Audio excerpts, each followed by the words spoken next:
أعوذ بالله من الشيطان الرجيم. بسم الله الرحمن الرحيم. الحمد لله رب العالمين والصلاة والسلام على أشرف الأنبياء والمرسلين وعلى آله وصحبه أجمعين. اللهم صل وسلم على سيدنا محمد وعلى آل سيدنا محمد. أستغفر الله العظيم الذي لا إله إلا هو الحي القيوم وأتوب إليه ولا حول ولا قوة إلا بالله العلي العظيم. لرضاء الله تعالى. الفاتحة. الشيطان الرجيم. بسم الله الرحمن الرحيم. الحمد لله رب العالمين الرحمن الرحيم مالك يوم الدين. إياك نعبد وإياك نستعين. اهدنا الصراط المستقيم صراط الذين أنعمت عليهم غير المغضوب عليهم ولا الضالين آمين. أعوذ بالله من الشيطان الرجيم. بسم الله الرحمن الرحيم. الحمد لله رب العالمين والصلاة والسلام على أشرف الأنبياء والمرسلين وعلى آله وصحبه أجمعين. سبحانك لا علم لنا إلا ما علمتنا إنك أنت العليم الحكيم. اللهم افتح علينا حكمتك وانشر علينا من خزائن رحمتك يا أرحم الراحمين. اللهم اجعل أعمالنا خالصة لوجهك الكريم. اللهم افتح لنا فتوح العارفين. اللهم خلصنا مما أنا فيه خلاصا جميلا. وصلى الله على سيدنا محمد وعلى آله وصحبه وبارك وسلم. الحمد لله رب العالمين. أما بعد. السلام عليكم ورحمة الله وبركاته. Sahabat-sahabat yang saya muliakan, lagi dirahmati, diridai oleh Allah Subhanahu wa taala. Bersyukur kita ke hadrat Allah yang menemukan kita kembali, yang mengizinkan kita kembali untuk sama-sama kita meneruskan kuliah zuhur kita di sini. Diharapkan sahabat-sahabat semua sihat walafiat insya-Allah. Jadi untuk tidak melengahkan masa dan waktu, mari sama-sama kita mulakan kembali sambungan bacaan penawar hati kita pada muka surat 99.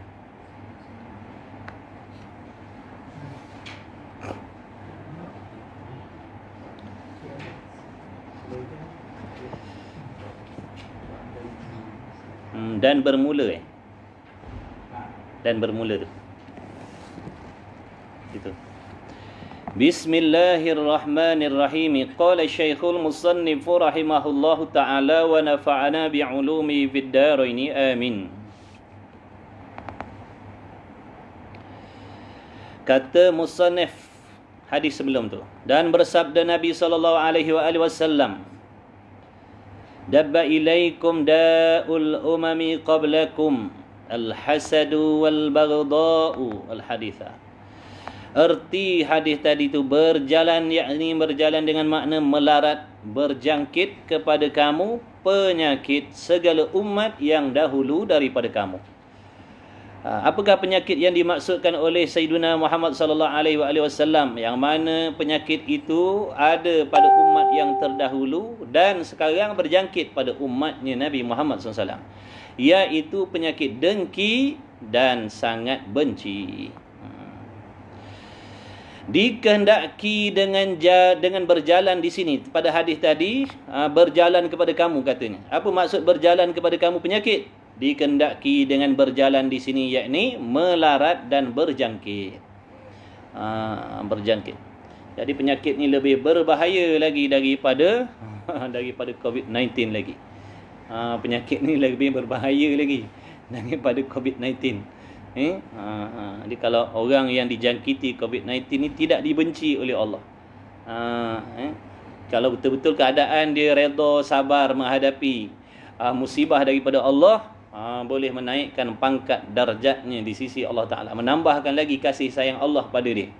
Tapi kalau penyakit yang Nabi maksudkan ni, kalau berjangkit pada kita, na'udzubillah min dzalik, mengundang kecelakaan dunia dan akhirat, mengundang kebencian Allah Subhanahu wa taala. Kalau kena COVID Allah tak benci, tapi kalau kena penyakit ni Allah benci. Jadi mana lebih bahaya? Dua-dua bahaya dah. Jadi kita kena jaga mana-mana mudarat pun. Mudarat yang bangsa dunia pun kena jaga, mudarat yang bangsa akhirat pun kita kena jaga juga. Dan dikehendaki dengan berjalan di sini melarat dan berjangkit. Apa dia dengki tu? Yakni timbul di dalam hati kita keinginan agar hilang nikmat yang ada pada orang lain. Dalam hati kita ada keinginan mudah-mudahan nikmat yang Allah beri kepada orang lain hilang nikmat tu. Contohnya kebahagiaan. Kebahagiaan rumah tangga itu satu nikmat. Tiba-tiba kita menginginkan masyarakat mudah-mudah porak-poranda lah keluarga itu. Pangkat juga nikmat, gaji juga nikmat, harta juga nikmat. Timbul dalam diri kita, mudah-mudahan diturunkanlah pangkat. Mudah-mudahan ditukarkanlah tempat lain. Padahal dia orang yang baik, orang yang soleh, orang solehah contoh. Benda ni berlaku dalam masyarakat kita. Kadang-kadang kita menganggap benda tu adalah perkara biasa. Padahal benda tu bukan perkara biasa, perkara yang sangat-sangat bahaya. Makna di sisi Allah, di sisi agama, benda tu benda yang tak elok. Bukan kita taklah biasalah tu. Bukan biasa benda tu. Jangan dibiasakan. Jangan dibiasakan. Dan bermula sebab bagi dengki. Mesti ada sebab. Kenapa timbul perasaan dalam hati kita supaya nikmat yang ada pada orang lain tu hilang? Mesti ada sebab dia. Apa sebab dia? Boleh timbul penyakit dengki ni. Jadi kalau kita nak buang penyakit dengki dalam diri kita, kita kena elakkan daripada sebab tu. Kena buang sebab tu dulu. Dan bermula sebab bagi dengki itu, ada kalanya sebab takabbur. Orang Melayu kata sombong. Orang Arab kata takabbur, orang Melayu kata sombong. Jadi takabbur dan sombong ni adalah sifat hati juga, tapi sifat madhmumah, sifat yang dibenci oleh Allah. Takabbur makna merasakan diri kita yang lebih baik, yang lebih mulia, yang lebih layak. Orang lain tak layak, orang lain tak baik, orang lain tak bagus. Jadi apabila ada dalam diri kita merasakan diri kita lebih layak, lebih baik, maka dengan sebab itulah apabila nikmat tu tadi duduk pada orang lain, akan timbul kemarahan dan kedengkian dalam diri kita. Kenapa dia pula yang dinaikkan pangkat? Sepatutnya aku. Kenapa dia yang naik pangkat? Sepatutnya aku yang naik. Kenapa gaji dia lebih daripada aku? Sepatutnya aku yang lebih kerja keras. Contohnya. Contoh. Sebab kita rasa kita yang lebih baik, kita yang lebih layak. Bila kelebihan tu duduk pada orang lain yang kita kata tak layak, ni yang timbul kedengkian. Timbul dalam hati kita, mudah-mudahan tak lama lah kau dapat pangkat. Mudah-mudahan tak lama lah. Mudah-mudahan hilang lah. Mudah-mudahan diberhentikan lah. Mudah-mudahan ditimpa musibah. Mudah-mudahan sakit lah. Jadi sebab bagi penyakit dengki timbul dalam diri kita kerana adanya penyakit takabbur dalam diri. Jadi mana-mana orang yang dengki, dengan sendiri dia orang yang takabbur. Saya dengki je, saya tak takabbur. Tak. Dengki tu terbit daripada takabbur lah. Nampak kita berasa kita yang lebih baik. Kenapa dia pula yang jadi imam ni? Sepatutnya aku jadi imam. Aku lebih baik, lebih banyak ilmu daripada dia lagi. Ada kalanya takabur makna sombong. Merasakan diri lebih baik serta menghina orang lain. Itu takrif takabur. Jadi takabur ni tak boleh tengok pada zahir. Bukan duduk pada pakaian, bukan duduk pada kenderaan, bukan duduk pada zahir pangkat. Itu bos paling besar sekali. Dia takabur tu sebab dia bos paling besar sekali. Tak, bukan duduk situ. Takabur ni penyakit hati dalam diri. Kadang-kadang mana tak kira penyakit ni boleh duduk pada sesiapa, orang kaya, orang miskin, orang. Bila dia merasakan, bila seseorang tu merasakan diri dia lebih baik, lebih soleh, lebih solehah, lebih taat, dan serta mencela, menghina orang lain, takabburlah dia. Dia orang sederhana je hidup dia. Dia orang pakai miskin je, tapi merasakan diri dia lebih baik daripada orang lain, takabburlah tu. Dia bukan bila kita tengok orang tu pada zahirnya memiliki kemewahan, kita kata takabbur pakai kereta besar. Takabbur pakai kereta mewah, rumah mewah ni takabbur. Jangan, bukan situ duduknya takabbur. Dan ada kalanya berseteru. Kadang-kadang penyakit dengki ni timbul dengan sebab bermusuhan, perkelahian. Berkelahi adik-beradik. Contoh bila berkelahi adik-beradik, bila adik-beradik kita yang seorang ni dapat harta begini, timbul dalam hati kita, mudah-mudahan kena curi lah. Mudah-mudahan kena curi lah getah tu. Tu sebab pergaduhan tadi. Tidak persefahaman. boleh menjadikan, boleh menimbulkan penyakit dengki. Sebab tu dalam Islam ni dilarang kita ni bermusuhan sesama sendiri, lebih-lebih lagi adik-beradik, suami isteri dan sebagainya. Sebab boleh menimbulkan penyakit dengki dia. Penyakit tu akan datang. Sebab permusuhan, takabur tu asbab boleh timbulnya dengki. Dan ada kalanya keji nafsu. Dan ada kalanya timbul penyakit dengki ni sebab nafsu kita tu memang jahat. Mudah kita kata begitu. Nafsu kita tu memang jenis nafsu yang jahat. Tak boleh tengok orang lain senang. Padahal orang tu tak buat salah pun. Tapi jenis nafsu kita tak boleh tengok orang lain lebih daripada kita. Mulalah timbul macam-macam dalam hati. Jadi kita boleh semak lah. Kita belajar ni untuk semak diri kita, bukan untuk semak orang lain. Saya baca ni khususnya untuk diri saya lah. Makna kalau dalam hati saya ada perasaan yang macam tu, mudah-mudahan nikmat yang ada pada simpulan tu hilanglah, rosaklah, binasa. Makna saya dengki lah. Tu dia punya. Sebab tu penting kita tahu apa tu dengki. Kalau tak nanti kita kata tu perasaan biasa. Tu perasaan biasa dah. Itu penyakit. Bukan perasaan biasa, itu penyakit yang dibenci oleh Allah. Walaupun yang ada dengki tadi tu di dalam diri orang yang kuat semaya, kuat berqiyamul lail, kuat bersedekah, banyak wakafnya dan sebagainya. Tapi apabila dalam hatinya ada dengki, dia tetap dibenci oleh Allah. Tetap dia dibenci oleh Allah walaupun ahli qiyamul lail sekali pun. 3 hari khatam Quran, 3 hari khatam Quran. Puasa siang, beribadat malam, tapi dalam hati ada penyakit tu. Allah benci dia. Allah benci dia. Jadi ibadat yang lain tu boleh jadi terpadam dengan sebab penyakit dia dengki je. Itu dengki je, tak kira lain lagi tu. Takabur lain pula. Kerana kikir. Sebab apa keji nafsu tadi? Jahat sangat nafsu dia. Kenapa dikatakan nafsu dia sangat jahat hingga boleh menimbulkan dengki dalam hati? Kerana kikir ia. Maksud kikir di sini kedekut, bakhil ia dengan nikmat Allah Ta'ala atas hambanya Allah. Rezeki itu rezeki Allah. Rezeki itu milik Allah. Allah bagi kepada seseorang. Tapi kita ni ada penyakit bakhil.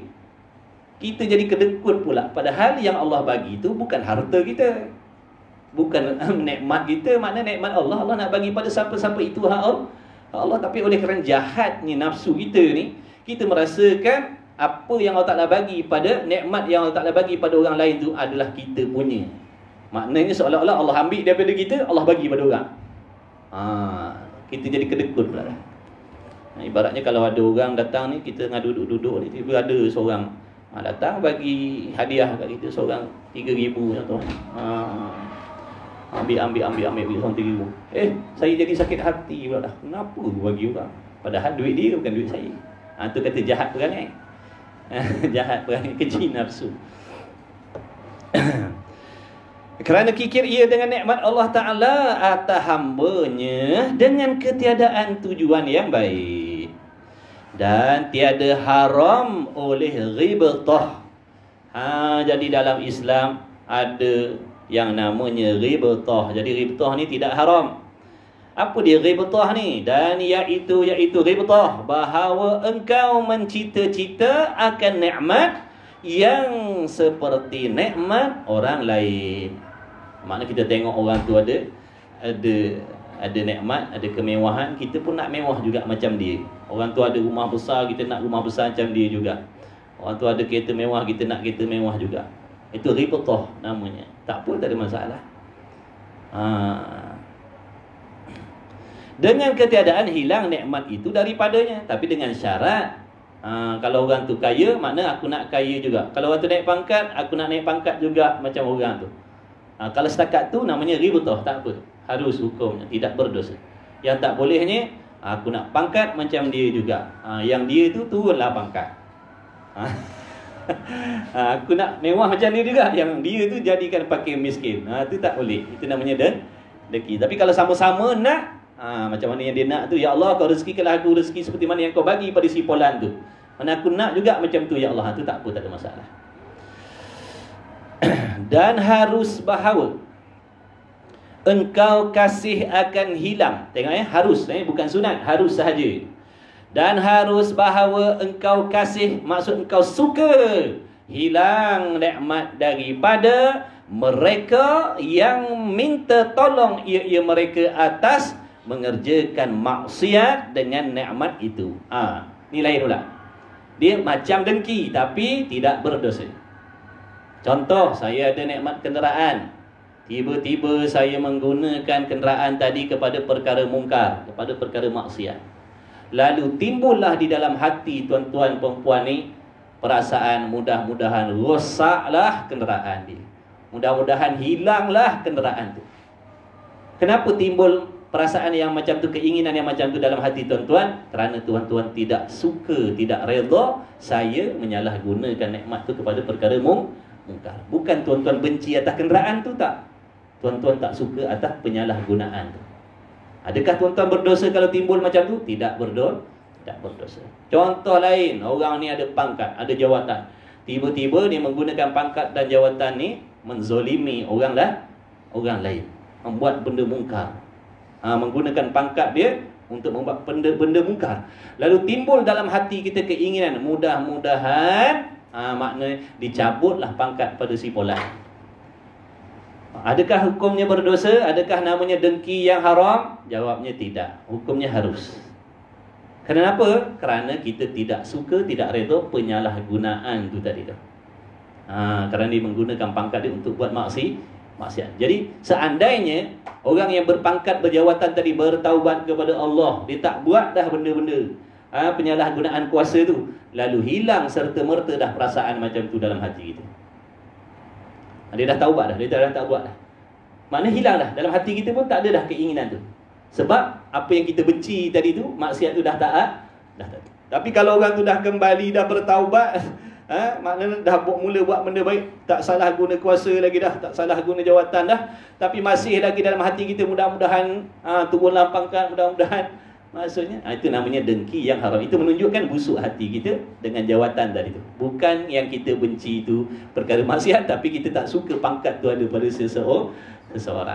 Jadi hati-hatilah di dekat-dekat tu. Silap gaya jadi dengki.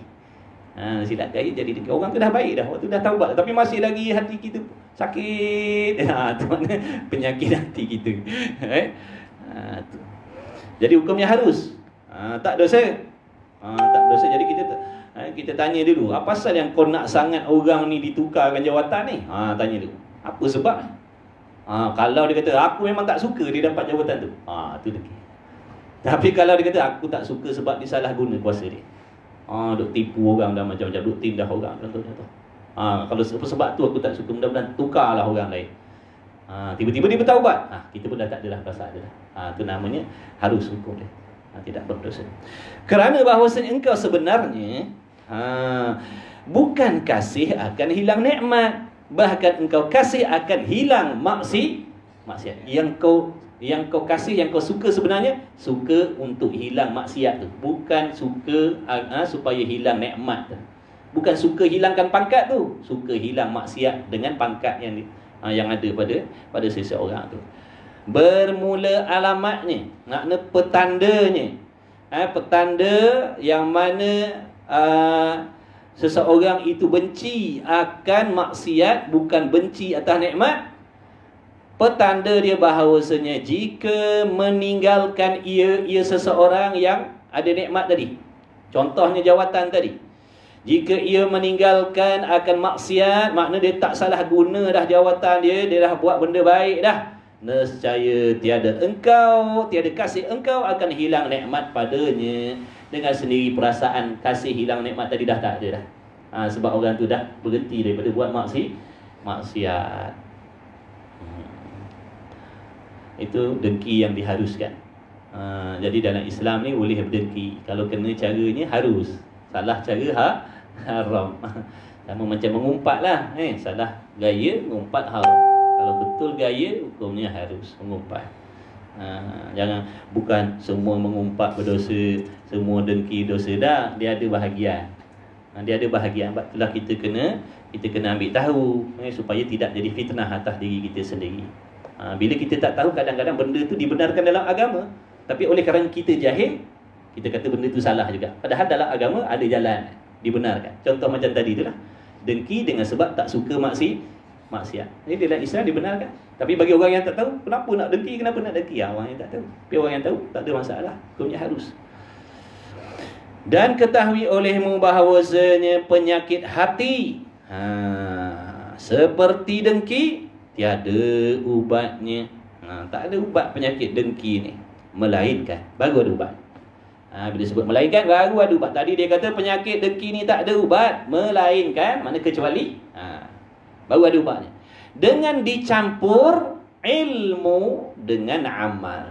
Kena campur ilmu dengan amal tu, kena campurkan, insya-Allah baru boleh jadi penawar bagi penyakit dengki.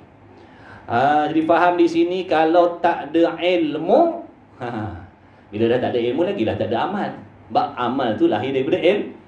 Bila tak ada ilmu, dengan sendiri kita tak akan dapat penawar penyakit dengki ni sampai bila-bila. Apa-apa pun ilmu. Sebab tu Nabi kata menuntut ilmu tu fardu, wajib. Ni mengetahui hal-hal ni wajib. Ni ilmu fardu ain, ni bukan ilmu fardu kifayah, tuan-tuan. Wajib kita membersihkan hati kita daripada penyakit dengki. Bukan sunat kita bersihkan, wajib buang penyakit.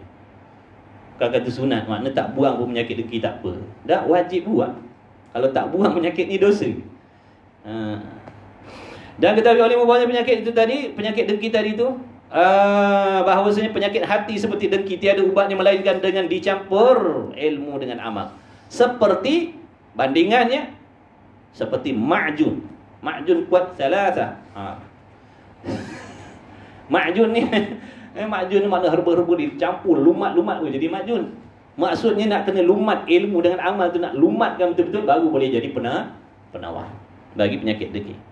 Maka ada pun ilmu, makna pengetahuan. Apakah pengetahuan yang kita mesti kena ada untuk nak dijadikan adunan sebagai ma'jun bagi menyelamatkan kita, mengubati penyakit hati kita. Ni pengetahuan dia. Maka bahawa mengetahui ia seseorang, makna kita kena tahu. Ia tu kita dah. Orang kita yang berpenyakit dengki ni, sakit hati dengan nikmat yang ada pada orang lain ni, kita kena tahu akan bahawasanya dengkinya itu, makna sifat dengki yang ada pada diri kita pada orang lain itu memberi mudarat akan dirinya sendiri. Kita sendiri yang akan mudarat kalau ada penyakit tu dalam diri kita. Bukan orang yang kita dengki tu. Kita sendiri yang akan dapat mudarat. Tu ilmu, makna kita kena tahu. Contohnya, awak nak dengki, awak kena tahu bahawanya kalau awak dengki pada orang lain, mudarat akan kembali pada diri awak sendiri. Makna kalau kita dengki, kita kena tahu bahawasanya kemudaratan tu kita sendiri yang akan dapat. Mana mudarat dia? Dan tiada memberi mudarat penyakit dengki akan mereka yang dengki akan dia. Makna orang kawan yang kita dengki tadi, dia tak dapat apa-apa mudarat pun. Dia tak akan dapat apa-apa mudarat pun. Yang mudaratnya diri kita sendiri.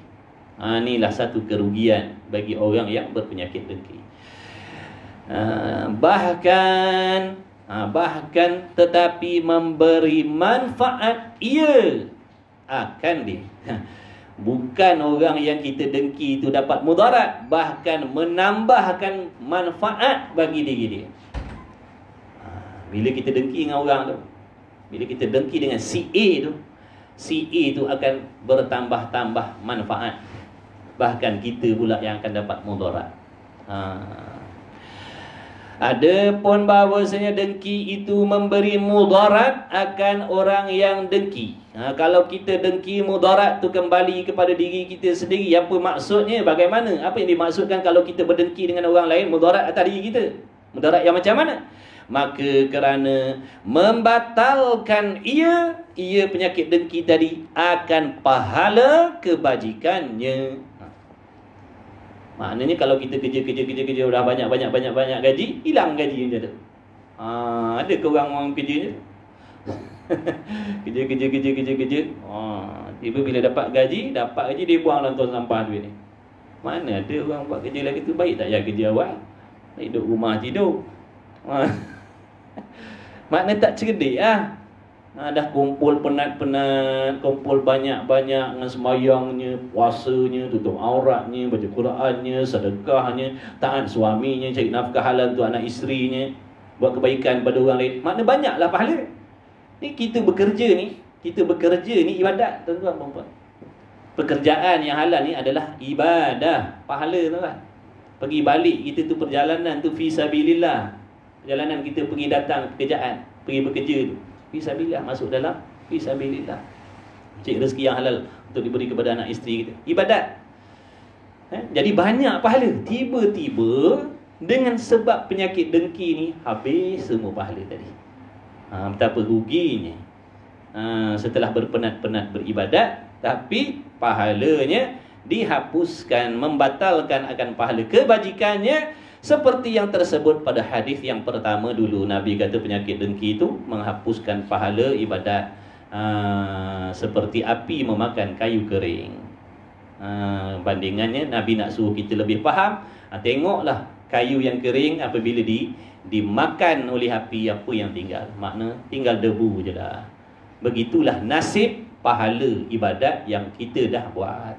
Kalau ada penyakit dengki dalam diri, tak kira pahala haji, umrah ke, sedekah ke, wakaf ke, padam semua, habis licin. Penat kita buat dah berbelah-belah tahun, puluh-puluh tahun. Dah nak mati pula dah nak mati pula berpenyakit dengki pula dah. Lalah minit pula dah. Lalah minit pula ada penyakit dengki. Habislah. Mati tak ada bawa apa, bawa abu mati bawa apa dah habis? Pahala ibadat dah habis. Akhir-akhir umur. Tapi kita masalahnya akhir umur ni kita tak tahu. Jangan kau hari ni, jangan kau malam garang, jangan kau petang garang. Bukan syarat umur 60-70. Boleh jadi akhir umur kita 43 tahun. Boleh jadi akhir umur kita 56 tahun. Boleh jadi.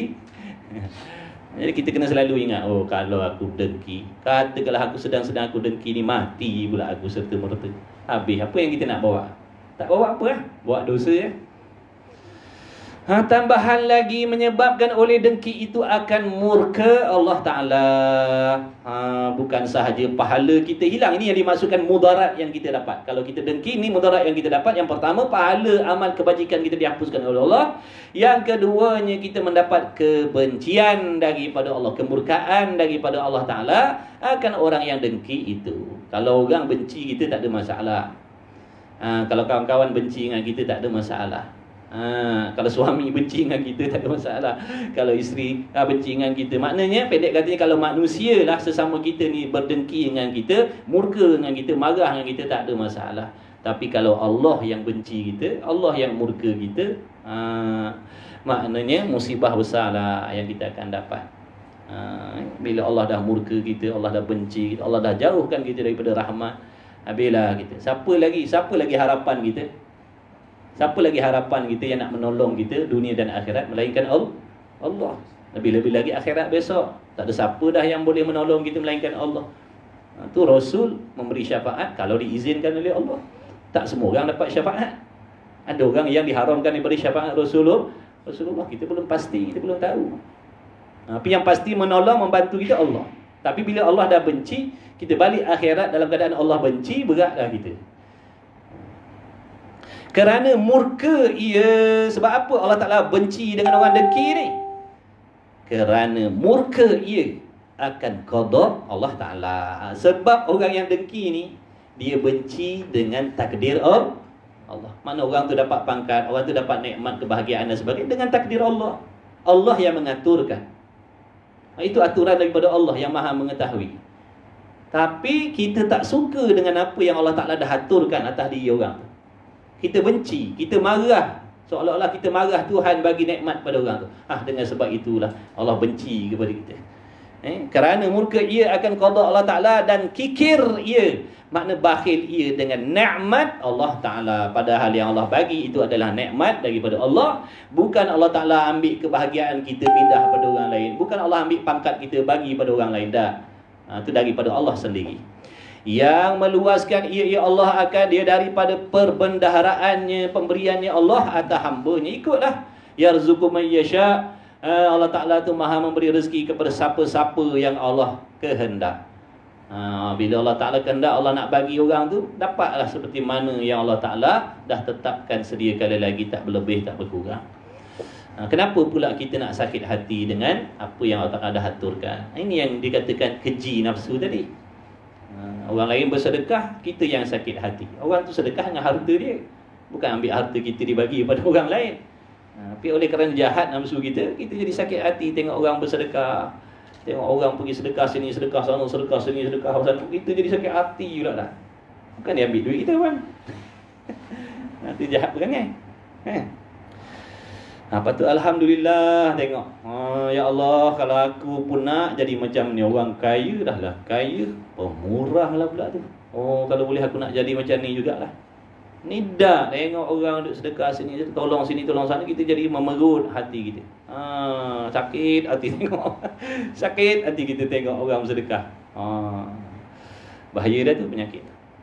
Ini mudarat pada agamanya. Ada pun mudarat dengan dengki itu pada dunianya. Maka bahawasanya orang yang dengki itu sentiasa ia di dalam duka cita yang berpanjangan. Tidur tak lena. Mewah dah hidup, tapi malam tidur tak lena. Teringat jiran sebelah macam mana dia kaya dia. Mana ni? Makan pun teringat lah. Makan pun teringat macam mana dia boleh dapat nikmat ni. Asal dia dapat hama merut. Susah hati, resah, gelisah dalam semayang pun teringat. Macam tak boleh jadi ni. Patut aku yang dapat nampu dia pula. Tu kata tu bala dunia tu. Tak tenang dah. Dunia dah tak tenang dah. Dalam kubur jauh sekali. Kat dunia mudah duka cita berpanjangan. Selagi ada nikmat tu pada orang tu, selagi itulah kita jadi sakit hati tu. Auzubillah min zalik. Kerana bahawasanya seterusnya tiada sunyi daripada nikmat. Sebab apa? Duka cita yang berpanjangan dalam hati kita, sakit hati kita ni berpanjangan kerana nikmat yang ada pada orang tu kekal, tak hilang. Kalau orang yang meniaga tadi kita sakit hati, orang tu elok, niaga dia makin maju dah pula, makin ramai. Lagi sakit hati. Lagi sakit hati. Makin ramai pula. Mulalah kita cari tulang ni, tulang tu tanam kat kedai. Timbul benda lain pula dah. Sihirnya lah pula. Tu sebab dengki lah tu. Sebab dengki lah. Lagi sakit hati. Makin tanam tulang makin ramai pula. makin maju pula perniagaan. Dah disihir ni, tukang sihir tu balik. Aku suruh buat kerja lain, aku suruh bankruptkan dia. Asal dia boleh jadi maju ni. Salah dukun dia pergi pula dah. Dan ada pun bahawasanya dengki. Bahaya jam tu. Orang kumpat kan. Kita tengok jam kat sini. Tolong bagi tahu aku tak perasan. 141 lah, 150 itu berarti. Dan ada pun bawahnya dengki itu memberi manfaat. Apakah yang dimaksudkan apabila orang berdengki dengan kita? Maknanya kita yang didengki ni dapat manfaat. Kita sendiri, kalau orang dengki dengan kita, kita dapat faedah, kita dapat keuntungan. Apa yang dimaksudkan? Dan ada pun bahawasanya dengki itu memberi manfaat. Ia akan seterunya yang didengki, yang dengki ia akan dia. Dan tiada memberi mudarat ia akan dia. Maka kerana bahawasanya nikmatnya yang pertama, nikmat orang yang didengki tadi tiada hilang ia dengan dengki itu. Contoh, kita ada harta. Bila orang dengki dengan kita, harta tu tetap ada dengan kita. Kita ada pangkat, kita ada jawatan. Orang dengki dengan pangkat jawatan kita. Bukan dengan sebab orang tu dengki, hilang pangkat tu, hilang jawatan. Hari ni dapat pangkat, tiba-tiba ada kawan-kawan kita dengki. Besok datang pejabat, dah kena tukar tempat duduk lah dah. Kita faham ada orang dengki. Sebab waktu dengki kau kena duduk balik kat sini, kursi lagi bawah daripada tu lagi. Dah, kita tetap duduk kat situ lah. Jadi tak payah risau dengan kedengkian tu. Tak payah risau dengan kedengkian orang pada diri kita. Sebab kita akan dapat manfaat, kita akan dapat faedah yang Allah janji. Takkan kita tak suka dapat manfaat? Patutnya bila tanda-tanda orang yang suka dapat manfaat, dapat kebaikan, dia tak ada timbul kemarahan dalam dia. Dia takkan balas kedengkian dengan kedengkian. Tanda dia suka sebab dia tahu, dia yakin, orang dengki dengan aku, Alhamdulillah, aku dapat kebaikan, aku dapat kebajikan. Nikmat yang ada pada aku tak hilang. Kalau aku bahagia, aku tetap bahagia. Bahkan digandakan akan kebajikannya. Kebajikan kita ni, yang orang dengki dengan kita ni, bertambah-tambah, dilipat-lipat kali gandakan lagi. Sebab apa pula jadi begitu? Kerana dipindahkan pahala kebajikan orang yang dengki itu kepadanya. Agak-agak orang yang dengki dengan kita tu semuanya ahli ibadat. Agak-agak orang yang kalau nak dengki dengan kita, biarlah yang nak dengki tu mulai punya orang haji setahun 3 kali. Wakaf sini, wakaf sana, zikir banyak. Untunglah kita. Besok kita buka malam, mana datang haji, mana datang umrah, mana datang sedekah, mana datang wakaf dan sebagainya. Rupa-rupanya pahala Pak Haji tu masuk dalam buku akaun kita sebab Pak Haji tu dengki dengan kita. Alhamdulillah lah. Benda ni tak nampak tuan-tuan. Kalau nampak kita suka lah. Kita suka lah, dah tentu kita seronok. Tapi oleh kerana pahala ni benda gaib, yang dinamakan bertambah kebajikan, bertambah ganjaran, tak nampak. Ibadat ni hari ni buat, bukan hari ni nampak balasan dia. Kalau hari ni buat, hari ni nampak gugur terabur daripada langit, masuk dalam bilik kita ni, semua orang nak buat kebaikan. Jadi kenapa Allah Ta'ala lindungkan? Allah Ta'ala lindungkan daripada mata zahir kita, mata kasar kita, yang dinamakan ganjaran, yang dinamakan pahala, yang dinamakan pangkat ni. Nak menguji sejauh mana kepercayaan kita terhadap perkara gaib. Pahala ni benda gaib. Kita semayang, tuan-tuan datang semayang, tak nampak pahala gugur. Tak sama macam kita bekerja nampak duit. Kalau jenis gaji hari, habis kerja kan dapat RM50, RM60, nampak ganjaran dia segera. Akhirat ni bukan balasan segera. Dia bukan skim cepat kaya, bukan.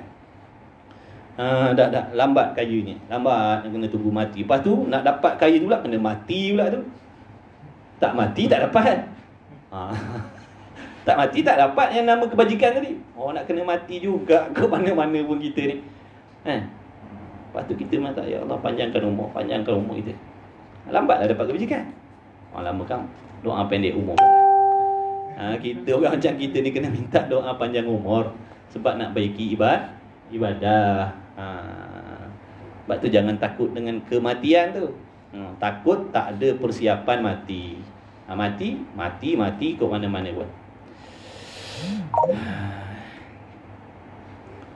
Jadi yang pertama tadi apa? Dan tiada memberi mudarat akan dia. Maka kerana bahawasanya nikmatnya tidak hilang, kemudian digandakan akan kebajikan. Kerana apa? Dipindahkan pahala kebajikan. Jadi kita fikirlah, kalau kita nak berdengki dengan orang, kita fikirlah pahala kita ni akan ditransferkan masuk dalam buku akaun orang yang kita dengki. Sia-sia, penat je kita buat ibadat. Penat je kita. Aku tak suka pergi kerja-kerja haram ni. Aku nak buat benda-benda halal, nak bagi anak bini aku makan. Aku takut tinggal semayang dosa. Kalau aku semayang dapat pahala banyak, tiba-tiba bagi benda orang lah dah. Rugi lah kita. Kita kena sayangkan pahala tu. Kena sayang pahala tu. Bila sayang pahala, kita akan jaga daripada benda-benda yang boleh menghilangkan pahala kita. Kalau macam duit kita, sayang duit, kita simpan sini, simpan sana, sorok sini, sorok sana. Sebab sayang lah tu. Mana ada kita tabu-tabu sebarang tempat. Kalau kita dah dengki, kita dah pindah kita punya amalan, kita boleh dapat balik. Kita bertaubat kepada Allah. Dengan taubat yang nasuha, Allah Ta'ala akan gantikan dengan pahala yang lain. Allah Ta'ala akan bagi pahala yang berlipat kali ganda. Pahala yang lain. Pahala yang tu orang tu dapat kan. Bukan tarik balik tu orang ikut orang tu. Dia dapat. Pahala lain. Pahala lain. Pahala dengan sebab bertaubat tadi. Sebab tu Allah Ta'ala persiapkan taubat ni kerana nak memujuk ahli-ahli maksiat kepada ketaatan kepada Allah. Allah Maha Kaya, dia tak rugi pun. Macam kita sedekah pahala lah kan? Fatihah ni banyak senarai ni, habislah pahala ketiga. Masih silap untuk aku tak ada ni. 3 orang dah lah malam ni. Ada orang gitu tahlil, kata ustaz ramai sangat nanti kan bagi banyak-banyak dah, kita tinggal apa? Dah dapat sama. Dapat kita niat, kita buat amal kebajikan, ya Allah aku niatkan pahala aku ni sampaikanlah kepada sekalian muslimin muslimah. Tetap tak kurang pahala yang kita dapat untuk orang lain, untuk kita tetap untuk kita. Bukan makin ramai orang sedekah, kita sedekahkan, makin tak ada pahala kita dah. Allah Ta'ala maha luas rahmatnya, maha kaya raya, maha kaya. Allah tak jadi rugi. Kemudian katanya musannif lagi, bahkan digandakan, tapi kena taubat sungguh lah. Sebab tu taubat ni ada syarat. Dia kata, aku dah dengki. Okey, aku nak taubat lah. Selang 2-3 bulan aku dengki balik.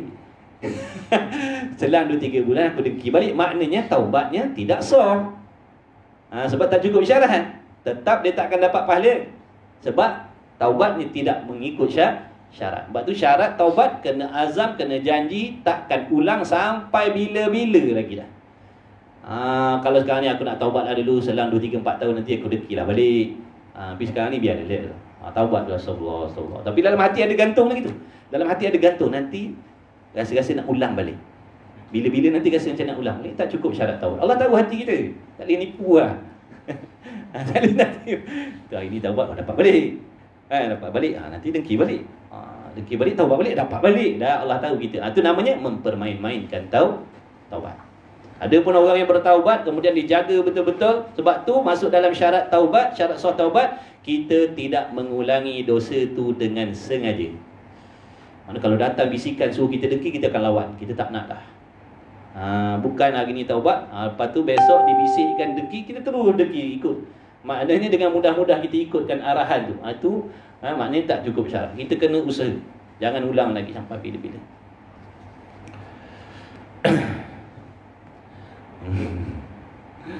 Kita tak boleh tipu Allah Ta'ala. Dia tahu sampai ke lubuk hati kita. Sungguh kita taubat ataupun kita nak main-main. Ada pun orang yang bertaubat, dia sungguh jaga, dia sungguh kawal, dia ikhtiar serta minta tolong dengan Allah. Bila datang hasutan tu, dia tak nak ulang dah. Dia jaga diri dia, dia kawal. Akhirnya setelah dia menjaga, mengawal, akhirnya terjatuh balik dalam perbuatan dosa yang sama.